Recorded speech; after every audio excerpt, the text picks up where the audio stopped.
The Lottery Ticket by Anton Chekhov. Ivan Dmitritch, a middle-class man who lived with his family on an income of $1,200 a year and was very well satisfied with his lot, sat down on the sofa after supper and began reading the newspaper. "I forgot to look at the newspaper today," his wife said to him as she cleared the table. "Look and see whether the list of drawings is there." "Yes, it is," said Ivan Dmitritch. "But hasn't your ticket lapsed?" "No. I took the interest on Tuesday." "What is the number?" "Series 9499, number 26. "All right. We will look.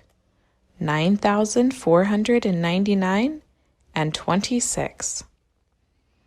Ivan Dmitritch had no faith in lottery luck and would not, as a rule, have consented to look at the lists of winning numbers, but now, as he had nothing else to do, and as the newspaper was before his eyes, he passed his finger downwards along the column of numbers, and immediately, as though in mockery of his skepticism, no further than the second line from the top, his eye was caught by the figure 9499.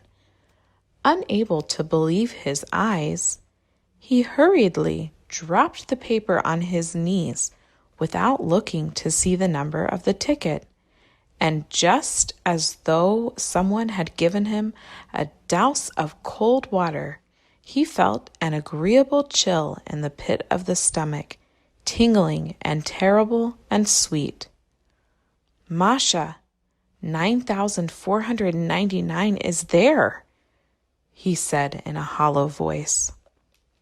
His wife looked at his astonished and panic-stricken face and realized that he was not joking. 9499?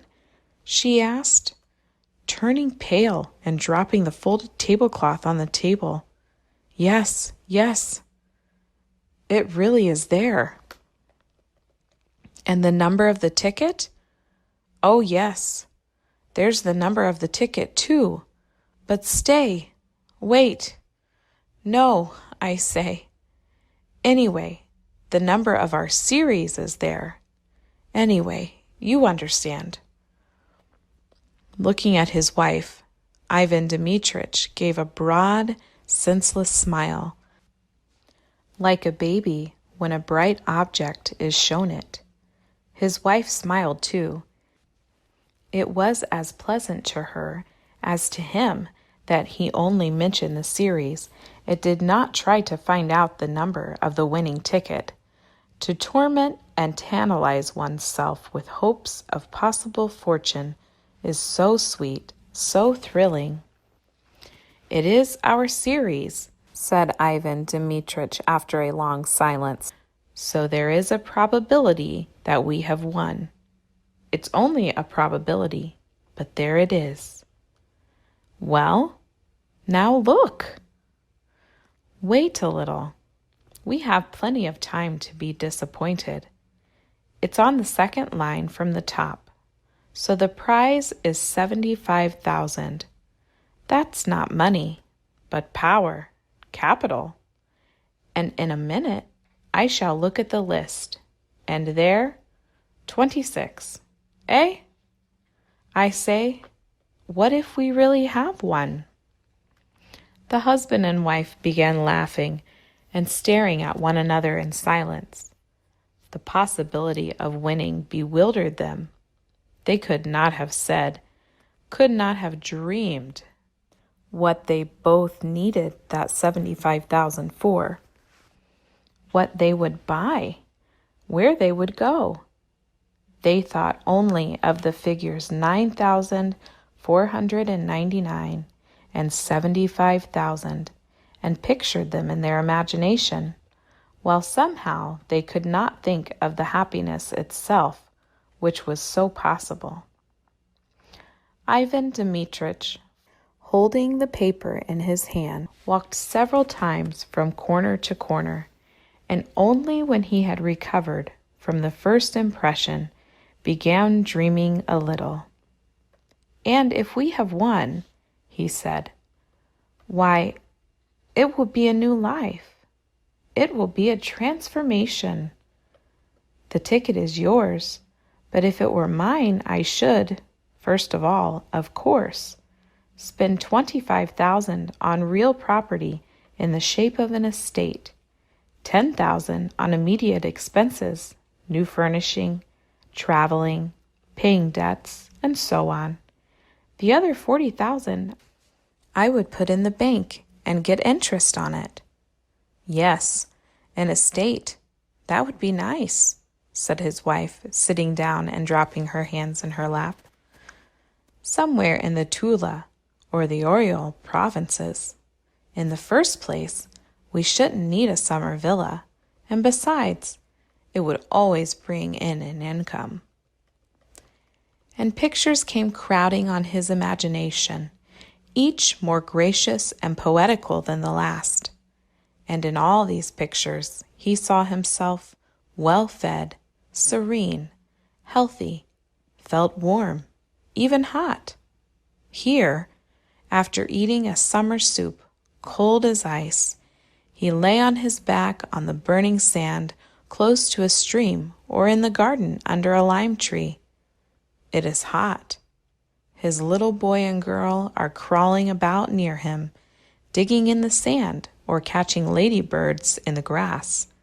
He dozes sweetly, thinking of nothing and feeling all over that he need not go to the office today, tomorrow, or the day after. Or, tired of lying still, he goes to the hayfield, or to the forest for mushrooms, or watches the peasants catching fish with a net. When the sun sets, he takes a towel and soap and saunters to the bathing shed, where he undresses at his leisure, slowly rubs his bare chest with his hands, and goes into the water. And in the water, near the opaque soapy circles, little fish flit to and fro, and green water weeds nod their heads. After bathing, there is tea with cream and milk rolls. In the evening, a walk or vent with the neighbors. Yes, it would be nice to buy an estate, said his wife, also dreaming, and from her face it was evident that she was enchanted by her thoughts. Ivan Dmitritch pictured to himself autumn with its rains, its cold evenings, and its St. Martin's summer. At that season, he would have to take longer walks about the garden and beside the river, so as to get thoroughly chilled, and then drink a big glass of vodka, and eat a salted mushroom or a soused cucumber, and then drink another. The children would come running from the kitchen garden, bringing a carrot and a radish, smelling of fresh earth. And then he would lie stretched full length on the sofa, and in leisurely fashion turn over the pages of some illustrated magazine, or, covering his face with it and unbuttoning his waistcoat, give himself up to slumber. The St. Martin's summer is followed by cloudy, gloomy weather. It rains day and night, the bare trees weep, the wind is damp and cold, the dogs, the horses, the fowls, all are wet, depressed, downcast. There is nowhere to walk. One can't go out for days together. One has to pace up and down the room, looking despondently at the gray window. It is dreary. Ivan Dmitritch stopped and looked at his wife. "I should go abroad, you know, Masha," he said. And he began thinking how nice it would be in late autumn to go abroad somewhere to the south of France, to Italy, to India. "I should certainly go abroad too," his wife said. "But look at the number of the ticket." Wait. He walked about the room and went on thinking. It occurred to him, what if his wife really did go abroad? It is pleasant to travel alone, or in this society of light, careless women who live in the present, and not such as think and talk all the journey about nothing but their children, sigh, and tremble with dismay over every farthing. Ivan Dmitritch imagined his wife in the train with a multitude of parcels, baskets, and bags. She would be sighing over something, complaining that the train made her headache, that she had spent so much money. At the stations, he would continually be having to run for boiling water, bread, and butter. She wouldn't have dinner because of its being too dear. She would begrudge me every farthing, he thought, with a glance at his wife. The lottery ticket is hers, not mine. Besides, what is the use of her going abroad? What does she want there? She would shut herself up in the hotel and not let me out of her sight, I know. And for the first time in his life, his mind dwelt on the fact that his wife had grown elderly and plain, and that she was saturated through and through with the smell of cooking, while he was still young, fresh, and healthy, and might well have got married again. Of course, all that is silly nonsense, he thought. But why should she go abroad? What would she make of it? And yet she would go, of course, I can fancy. In reality, it is all one to her, whether it is Naples or Klin. She would only be in my way. I should be dependent upon her. I can fancy how, like a regular woman, she will lock the money up as soon as she gets it. She'll hide it from me. She will look after her relations and grudge me every farthing. Ivan Dmitritch thought of her relations. All those wretched brothers and sisters and aunts and uncles would come crawling about as soon as they heard of the winning ticket, would begin whining like beggars and fawning upon them with oily, hypocritical smiles. Wretched, detestable people. If they were given anything, they would ask for more, while if they were refused, they would swear at them, slander them, and wish them every kind of misfortune.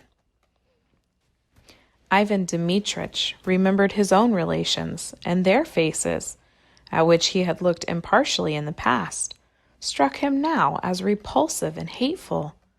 They are such reptiles, he thought. And his wife's face, too, struck him as repulsive and hateful. Anger surged up in his heart against her, and he thought malignantly, she knows nothing about money, and so she is stingy. If she won it, she would give me 100 rubles, and put the rest away under lock and key. And he looked at his wife, not with a smile now, but with hatred. She glanced at him too, and also with hatred and anger. She had her own daydreams, her own plans, her own reflections. She understood perfectly well what her husband's dreams were. She knew who would be the first to try and grab her winnings. It's very nice making daydreams at other people's expense, is what her eyes expressed. No, don't you dare. Her husband understood her look. Hatred began stirring again in his breast, and in order to annoy his wife, he glanced quickly, to spite her, at the 4th page on the newspaper, and read out triumphantly, Series 9499, number 46, not 26. Hatred and hope both disappeared at once, and it began immediately to seem to Ivan Dmitritch and his wife that their rooms were dark and small and low-pitched, that the supper they had been eating was not doing them good, but lying heavy on their stomachs, that the evenings were long and wearisome. "What the devil's the meaning of it?" said Ivan Dmitritch, beginning to be ill-humored.